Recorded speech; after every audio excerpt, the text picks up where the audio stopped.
Salut les investisseurs, dans cette vidéo, on va analyser ensemble le secteur des semi-conducteurs et équipements pour semi-conducteurs. Avant de commencer, je vous rappelle que si vous souhaitez demander des analyses d'actions, vous pouvez le faire en rejoignant le canal Telegram dont le lien se trouve dans le commentaire épinglé de cette vidéo. Pensez à vous abonner à la chaîne pour ne pas rater les prochaines analyses et restez bien jusqu'au bout, je vais vous donner mon opinion sur l'entreprise préférée du secteur. Allez, on commence tout de suite avec l'analyse sectorielle de l'industrie des semis et équipements pour semis. Alors, premier élément à avoir en tête, c'est la taille du marché des semi-conducteurs. Donc, alors c'est semi-conducteurs et pas équipement pour semi-conducteurs qui est un marché un peu à part, mais pour les semi-conducteurs, on est sur 700 milliards de dollars US en 2025. On prévoit une croissance annualisée de 8,70% sur la période 2025-2029, donc ça c'est le chiffre que je sors de Statista.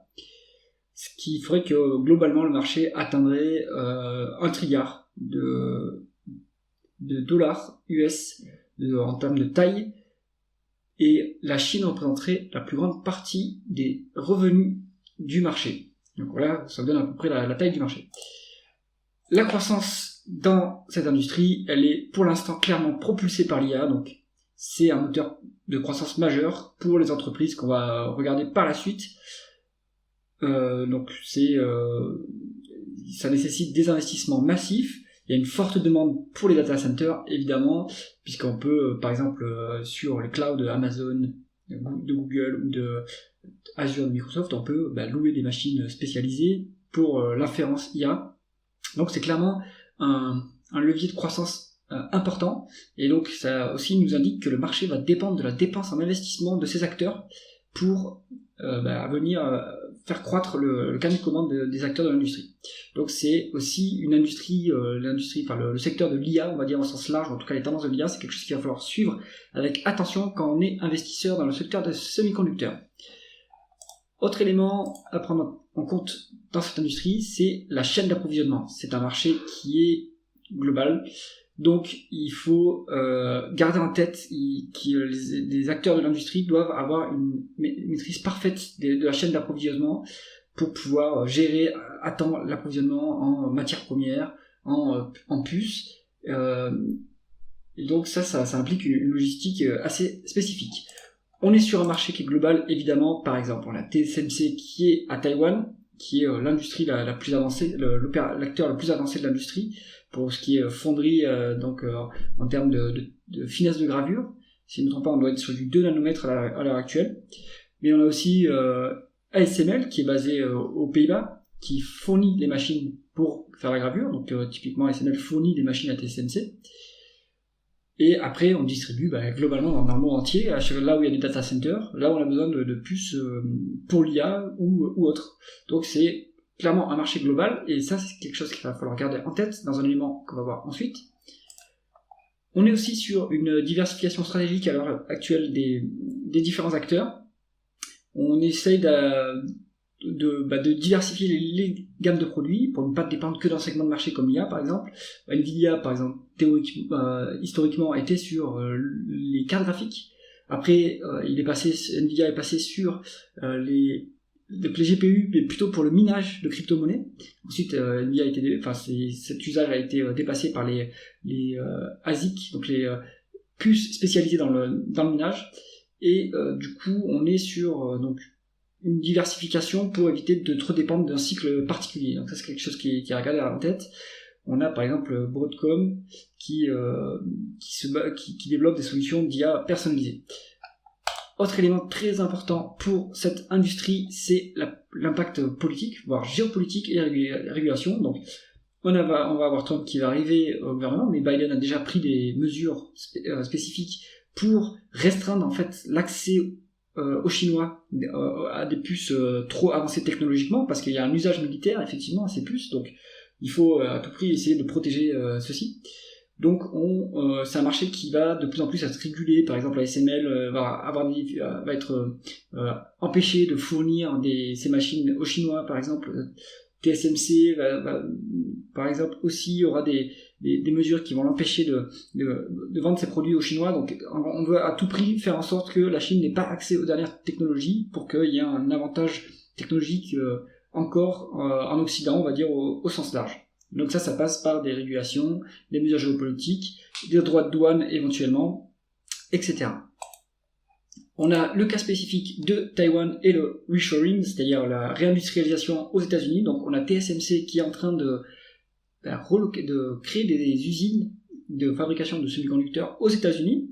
Donc ça c'est quelque chose qui va dans le sens d'apaiser les relations avec la Chine. Qu'est-ce qui va se passer? C'est tant que Taïwan possède avec TSMC l'avantage technologique sur les semi-conducteurs, les États-Unis vont fermement défendre Taïwan pour empêcher que la Chine mette la main sur l'île et sur la technologie. Donc l'idée c'est, tranquillement, on va aller industrialiser aux États-Unis et mettre en place des usines avancées technologiquement, et par la suite on pourra éventuellement laisser une transition pacifique avec la Chine si elle souhaite récupérer Taïwan. Donc là l'idée c'est qu'on a des plans budgétaires massifs aux États-Unis pour financer la réindustrialisation, et donc ça cible le secteur des semi-conducteurs également. Dans le secteur, on a des frais importants de recherche et développement et de mise en production après, donc d'application de la recherche et développement sur les nouvelles technologies, donc 3 nanomètres, 2 nanomètres, etc. Et donc ça a un impact sur les marges bénéficiaires, surtout la marge d'EBITDA, la marge opérationnelle, parce qu'il y a des frais très importants de recherche et développement, et il y aura une continuation de ces frais-là, parce que on doit toujours garder un avantage technologique dans ce secteur, et donc ça passe par des finesses de gravure de plus en plus fines, on va dire, du coup, et c'est quelque chose à prendre en compte, qui est souvent mentionné dans les publications des entreprises, le niveau de recherche et développement, et voilà, il faut voir ce que dit le management de ces entreprises sur le pourcentage en gros de chiffre d'affaires qu'elles dépensent en R&D, qui est quelque chose qui impacte assez fortement les marges de l'industrie. On a un coût supplémentaire du coup avec la fabrication à l'étranger. Donc, si on réindustrialise aux États-Unis par exemple, eh bien on va devoir redescendre la courbe d'expérience à nouveau. Par exemple, si TSMC est le meilleur du monde, c'est qu'ils ont massivement descendu la courbe d'expérience et fabriqué des volumes énormes de semi-conducteurs, ce qui fait effondrer les prix. Et si on délocalise à l'étranger, il faut repartir un peu de zéro, pas de zéro, mais en tout cas il faut à nouveau redescendre la courbe d'expérience localement via les usines qui sont mises en place pour à nouveau être compétitif. Donc ça va impliquer des coûts supplémentaires, des coûts plus élevés pour fabriquer une technologie équivalente si on délocalise la production. Voici les enjeux clés que j'ai pu relever dans mes lectures des rapports financiers des diverses entreprises. Maintenant, je vous propose de passer à l'analyse quantitative des différents acteurs. Alors, c'est les principaux, il y a des centaines d'acteurs dans cette industrie. J'ai pris les principaux acteurs pour les comparer et essayer de classer et voir aussi quelles sont les métriques de l'industrie en termes de rentabilité, taux de marge, etc. Alors, les acteurs qu'on a sélectionnés, l'inévitable Nvidia, évidemment, avec son avancée technologique sur les puces GPU et pour l'IA. Broadcom également, qui a rejoint très récemment le club des sociétés valorisées plus de 1000 milliards de dollars. ASML, donc le fabricant de puces, le fabricant de machines pour les semi-conducteurs.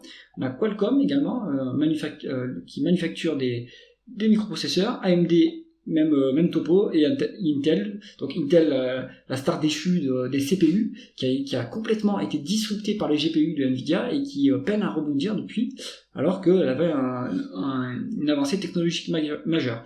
Et ça veut dire que, en général, si vous exposez à ce secteur, il vaut mieux prendre un indice, suivre un indice plutôt. Donc l'indice, c'est l'indice SOX, qui est coté à Philadelphie de mémoire, qui est un indice des semi-conducteurs, parce que le marché croît tellement vite que c'est impossible de prévoir les croissances des boîtes, et les parts de marché bougent très vite. Et la part de marché, c'est l'élément clé pour déterminer la rentabilité de l'entreprise et les taux de marge de l'entreprise et sa rentabilité. Donc voilà, moi c'est plutôt un conseil que je vous donne. Maintenant vous en faites ce que vous voulez. On va commencer tout de suite avec la comparaison des capitalisations boursières. Alors, premier élément à avoir en compte, c'est que TSMC est coté à Taïwan en nouveau dollar taïwanais.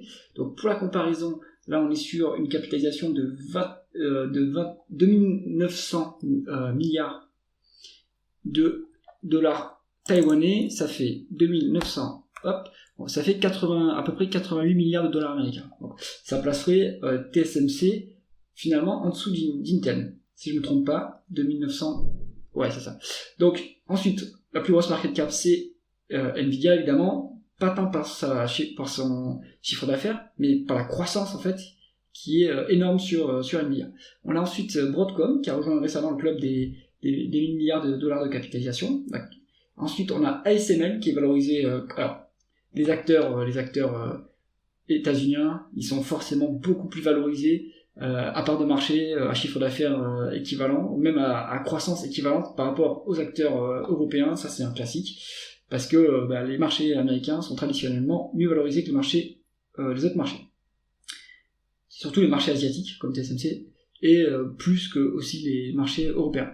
On a ensuite AMD, que 200 milliards de dollars. On a Qualcomm qui a à peu près au même niveau, et Intel qui a quand même pas mal chuté en termes de capitalisation, qui a été divisé par 2 depuis 2024, à 92 milliards de dollars US. Voilà, ça nous donne les capitalisations boursières. On va voir si elles correspondent à peu près aux parts de marché en termes de revenus. Donc TSMC, 2651 milliards de dollars taïwanais, ça nous fait, si on se met ici 2651, ça nous fait à peu près 80 milliards de dollars US en termes de chiffre d'affaires. Et la capitalisation boursière suit à peu près ce niveau-là, donc on est valorisé à peu près une fois les ventes pour TSMC. Nvidia, là on voit l'énorme, déjà on voit la croissance, ici, on va faire un focus sur la croissance par la suite, mais on voit quand même qu'on est valorisé 33 fois le chiffre... 33 fois le chiffre d'affaires, c'est quand même c'est ça, hein. C'est énorme, 33 fois le chiffre d'affaires, mais ça c'est parce qu'il y a une croissance énorme. Donc Nvidia qui a aussi la plus forte part de marché, même si c'est pas forcément les mêmes segments entre tous les acteurs, mais on est quand même sur une part de marché assez conséquente. En deuxième, on n'oublie pas que c'est TSMC qui est en deuxième derrière Nvidia ici, et Intel, la déception c'est Intel, c'est la plus faible capitalisation boursière, avec quand même le troisième chiffre d'affaires, le troisième chiffre d'affaires dans la liste qu'on a établie ici. Donc en fait, il y a un problème sur Intel. On peut le voir dès à présent. Qualcomm, qui a ensuite 39 milliards de dollars de chiffre d'affaires, qui est valorisé quand même bien chèrement. De toute façon, ils sont toutes valorisés assez chèrement par rapport au chiffre d'affaires, sauf Intel et TSMC. ASML en chiffre d'affaires c'est 26 milliards de dollars, et AMD c'est 26 milliards d'euros, AMD c'est 24 milliards de dollars. Bon, ça c'est juste pour un classement pour les parts de marché, mais ce qu'on peut voir c'est que ça respecte pas les capitalisations boursières, et c'est inévitable. Quand il y a de la croissance, on est mieux valorisé que quand il n'y a pas de croissance. Regardons, plus intéressant maintenant, les croissances des différents acteurs. On va voir que Nvidia, effectivement, donc là c'est une croissance cumulée sur 3 ans, c'est pas cumulée, c'est une croissance annualisée sur 3 ans. Donc là on est sur quelque chose qui... déjà ce qu'on voit c'est qu'il y a des cycles dans l'industrie, on a des vagues de croissance, ça on le sait, semi-conducteur c'est cyclique, ça dépend beaucoup des phases technologiques. On est sur Nvidia sur une croissance du chiffre d'affaires annualisé de 67%, et c'est énorme. Donc en 2 ans, en 1 an et demi on double le chiffre d'affaires, donc ça explique la valorisation qui est très élevée. En termes de croissance, ensuite, le deuxième champion, c'est Broadcom, en fait. On est sur 21% de croissance annualisée sur 3 ans. Donc ça, c'est pas mal quand même, hein. Ça explique aussi la bonne position en termes de capitalisation boursière. On est deuxième quand même. Donc ça sort pas de nulle part, cette valorisation. Ensuite, on a TSMC qui croît à 20,5%, AMD 18%, ASML qui croît à 13,5% également, donc qui va dépendre aussi des dépenses en capital des fondeurs, qui eux-mêmes dépendent des dépenses en capital des sociétés qui utilisent les puces. On a Qualcomm qui est un peu faiblard en termes de croissance, à 5%, et on voit que Intel, c'est la catastrophe. Depuis 2022, c'est le naufrage. On est en décroissance sur Intel, donc ils ont complètement raté le virage des GPU, et ils sont sur une technologie obsolète, et donc là, ils doivent se réinventer en termes de technologie, sinon ils vont continuer à décroître, puis après, ils vont se faire racheter ou faire faillite, etc. Donc voilà, les champions de la croissance, on s'en doutait, c'est Nvidia, mais il y a aussi quand même Broadcom et TSMC. En fait, ils sont tous en croissance, sauf éventuellement Qualcomm qui est un peu faiblard, et Intel qui est un peu décevant. On regarde ce qui se passe en termes de marge nette sur les différents acteurs. Alors, fait marquant, on a 2 extrêmes, 2 salles, 2 ambiances. Nvidia, 55%, 55,5% de marge nette, c'est énorme. Intel, on est à on fait des pertes, on a moins 30% de marge nette, donc on fait des pertes. Nvidia, c'est ça la beauté du truc, hein. Nvidia a une croissance énorme, mais en plus des marges énormes. Ça veut dire que non seulement, en fait, ça veut dire qu'elle est quasiment monopole sur son segment d'activité. Donc bon, est-ce que c'est durable ça? La théorie économique dit que si on a des fortes marges, on va avoir des autres acteurs qui vont venir sur le marché parce que c'est trop attractif, et donc les marges vont baisser par la suite. Mais en attendant, il n'y a pas de compétition pour Nvidia sur son secteur d'activité, sur son segment particulier, donc forte croissance, forte marge, ça explique la valorisation énorme. TSMC également a une forte marge nette à presque 40%, ça c'est impressionnant. Les autres acteurs, ASML et Qualcomm aussi, rivalisent, on va dire, mais quand même dans une seconde division, entre 26% de taux de marge nette, qui reste quand même très honorable. ASML, c'est très honorable, surtout vu qu'elle est implantée en Europe, où les marges nettes sont quand même plus faibles qu'aux États-Unis. Donc ça, c'est vraiment impressionnant. Et Broadcom, finalement, a une bonne croissance, mais des taux de marge nette qui sont un peu faibles. Est-ce que c'est conjoncturel? Parce qu'on a vu, voilà, on voit que par le passé, Broadcom a quand même touché les 39% de marge nette, mais c'est assez cyclique. Voilà, le meilleur sur cette métrique-là, en termes de stabilité ou croissance, c'est quand même TSMC qui arrive bien à légèrement faire croître, mais en tout cas, elle ne décroît pas sa marge nette, donc c'est plutôt pas mal. Nvidia est quand même cyclique en termes de taux de marge nette. On peut taper des 15% de marge nette. Voilà, ça va dépendre aussi des dépenses en R&D et des dépenses en capital, par exemple. Donc il peut y avoir des impacts à ce niveau-là qui font que le taux de marge nette est fluctuant. AMD est un peu décevant en termes de taux de marge nette. Par le passé, on a pu atteindre des 26%, mais à l'heure actuelle, on est sur du 7,5%, c'est pas foudroyant. Donc là, sur cette pure métrique de taux de marge nette, finalement, les deux plus stables, on va dire, ça reste TSMC et ASML, qui sont sur une stabilité ou croissance, même s'ils ont des niveaux absolus peut-être plus bas que ceux de Nvidia, mais Nvidia, c'est quand même très cyclique. On continue avec la rentabilité des acteurs. On va se mettre en return on equity. Alors là, on a un biais assez énorme avec AMD. Alors on va peut-être zoomer sur une période plus récente pour voir quelque chose. Donc sur 5 ans, on a une rentabilité supérieure à 100% pour Nvidia. Bon, ok. Donc ça c'est intéressant. C'est-à-dire que en fait, pour $1 d'investi en capital, on est sur $1,27 de générer en profit net. Donc c'est foudroyant, c'est impressionnant. Mais bon, dans la médiane, on se trouve plutôt sur, voilà, on est minimum sur du 20% quoi, sur Nvidia, donc rentabilité énorme évidemment. On s'y attendait. ASML, très bonne rentabilité également, 49%. Tous ces acteurs en plus, ils ont zéro dette, hein, donc c'est pas du rendement des capitaux propres avec du levier quoi. C'est du rendement sur capitaux propres autofinancé quoi. Donc ça c'est incroyable. ASML pareil, 49%. Qualcomm 42%. Théoriquement, ça veut dire que ces rentabilités veulent dire que on peut d'année en année faire croître le bénéfice net à cette vitesse-là. Hein. C'est ça que ça veut dire. Hein. Donc Nvidia, théoriquement, on pourrait doubler avec cette rentabilité-là, si elle se maintient à ce niveau-là, on peut doubler chaque année. Théoriquement, hein, j'entends. Pour ASML, on peut faire 50% chaque année. Qualcomm, la même chose. Donc on est quand même sur des niveaux de rentabilité très élevés pour là il y a un vrai quatuor de tête qui se dégage avec Nvidia, ASML, Qualcomm et TSMC. Qui ont des rentabilités et des fonds propres supérieurs à 30%. Ensuite, Broadcom c'est décevant à 13,5%, AMD c'est très décevant à 3,2% et Intel fait des pertes. Donc sur cette métrique-là, en plus, si on regarde un peu la trajectoire, on a une bonne stabilité sur TSMC, Qualcomm par contre ça a bien fluctué, Nvidia c'est aussi cyclique, ASML c'est quand même un peu plus stable, donc on a moins de volatilité sur le rendement des fonds propres et également du coup peut-être une moins grande volatilité sur la croissance des bénéfices nets qui impacte la croissance du cours de l'action évidemment. AMD et Intel c'est poubelle au niveau rentabilité, c'est pas terrible. Hein. Est-ce que les acteurs sont endettés?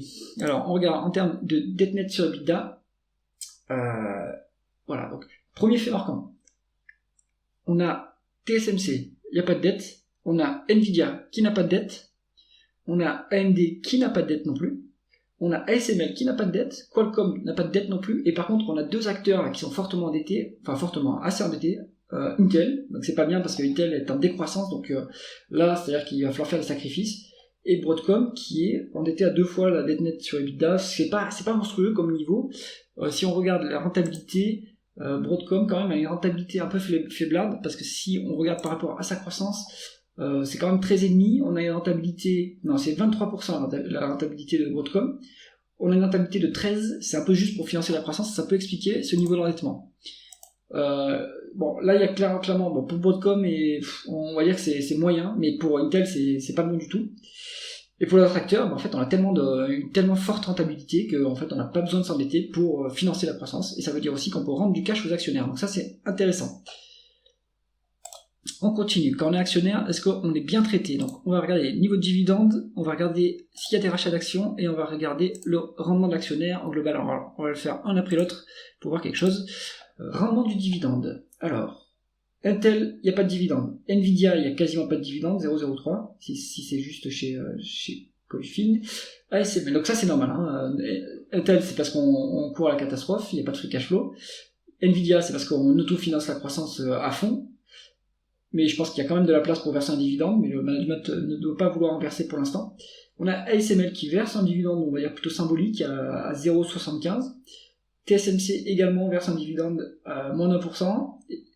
Broadcom aussi. Il n'y a que Qualcomm qui verse un dividende, et ça à mon avis c'est peut-être, on va le voir par la suite, c'est peut-être lié à la valorisation de l'entreprise, parce que je pense qu'en termes de valeur, de niveau absolu de dividende par rapport à la capitalisation, on doit être quand même sur un rendement qui est pas par rapport à la capitalisation, mais par rapport au free cash flow, on est sur des niveaux qui sont corrects.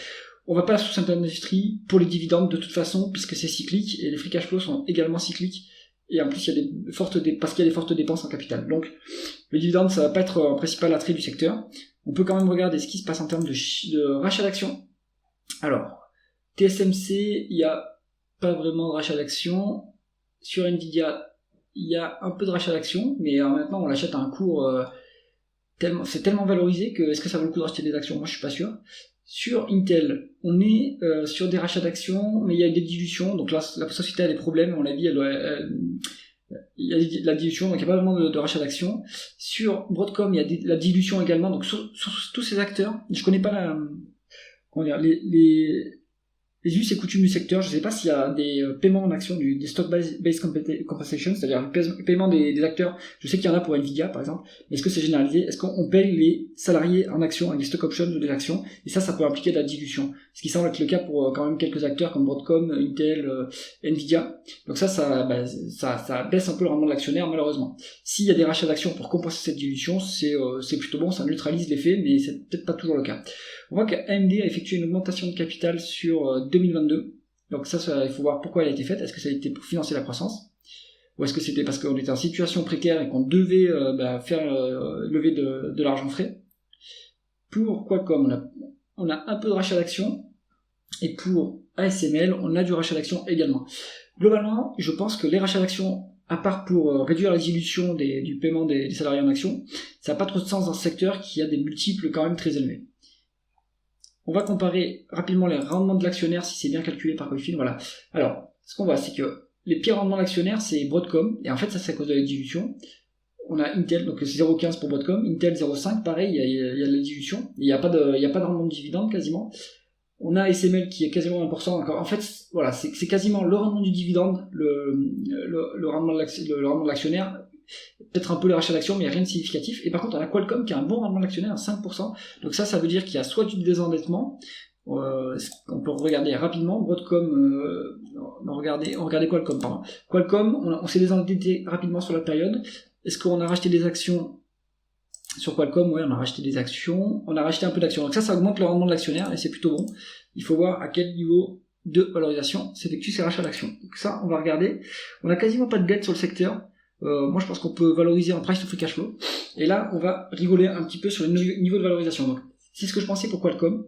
On est sur l'acteur qui est le moins bien valorisé, à part donc Intel. En fait, quand il n'y a pas de free cash flow depuis 2022, on est valorisé pas du tout. On est valorisé à l'infini. Donc, en fait, il vaut mieux éviter le dossier. Je vais retirer Intel de la sélection.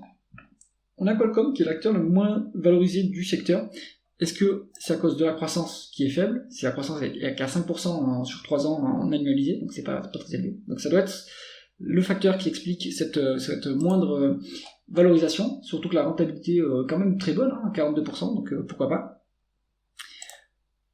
Revenons, donc ensuite TSMC à 33 fois les free cash flow, Broadcom 57 fois, Nvidia 60 fois. Nvidia, c'est un cas un peu particulier, même Broadcom, il y a beaucoup de croissance. Mais je vais vous expliquer par la suite ce que je pense. Alors, ASML, 100 fois les free cash flow, c'est énorme. et AMD 126 fois. Donc, ça n'a pas forcément de sens d'évaluer en price to free cash flow sur les 12 derniers mois pour ce genre d'industrie. Pourquoi ? C'est qu'on est en forte croissance et donc on doit plutôt, donc il n'y a pas la métrique en next 12 months, c'est ce que j'ai essayé de regarder, mais on est sur un secteur qui est en forte croissance et on peut rapidement faire augmenter les free cash flow. Donc, si on regarde les free cash flow des 12 derniers mois, ça vaut le coup pour les acteurs qui n'ont pas de croissance, comme Qualcomm, qui est par exemple pas trop chèrement valorisé. Mais sur les autres acteurs, où la croissance est quand même très élevée, si on prend les projections de free cash flow des 12 prochains mois, on est potentiellement sous-évalué. Pour Nvidia, ça sera plutôt à plus long terme. En fait, plus on est chèrement valorisé sur les 12 derniers mois, plus il faut se projeter loin sur les free cash flow des 1, 2 ou 3 ans à venir. Mais on voit ici que finalement Nvidia est pas si chèrement valorisé, même pour les 12 derniers mois. On a 60 fois les free cash flow, et si ça se trouve, on peut regarder, si on se fait un focus sur Nvidia, sur un an, les free cash flow dans un an, on est peut-être qu'à 30 fois, sur 2 ans, on est peut-être qu'à 20 fois, etc. Donc, ça va être la conclusion de cette analyse sur cette industrie en forte croissance et cyclique.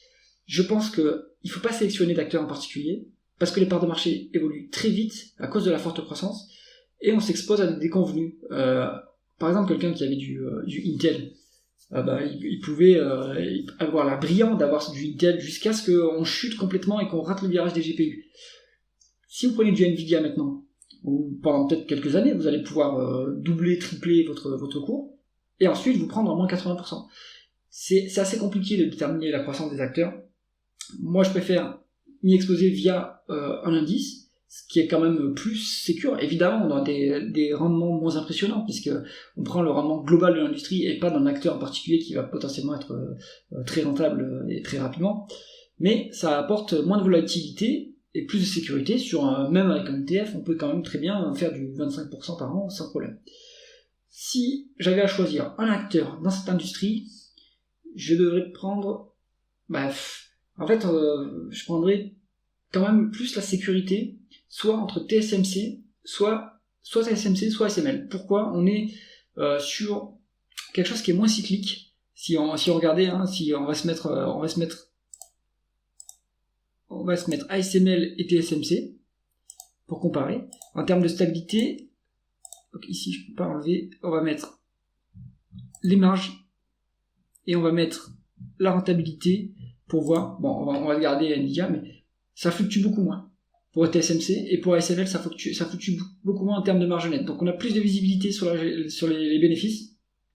Ce qui va compter, c'est est-ce qu'on a une croissance qui est stable ou pas. Mais là aussi on voit que la croissance est quand même assez stable, donc il y a moins de volatilité sur les titres. Il n'y a pas de dette, il n'y a pas de rendement de l'actionnaire, mais voilà, on a moins de volatilité sur les deux titres entre TSMC et ASML. Et s'il faut en choisir qu'un, parce que TSMC, il y a le risque géopolitique avec Taïwan, s'il faut en choisir qu'un, ça serait ASML. Si vous avez un PEA, c'est en plus avantageux, puisque il n'y a pas de fiscalité si vous restez dans votre PEA. Et donc c'est un acteur européen qui est éligible au PEA. Voilà, c'est tout pour cette analyse. Si vous avez aimé la vidéo, mettez un pouce vers le haut et pensez à vous abonner à la chaîne. À bientôt.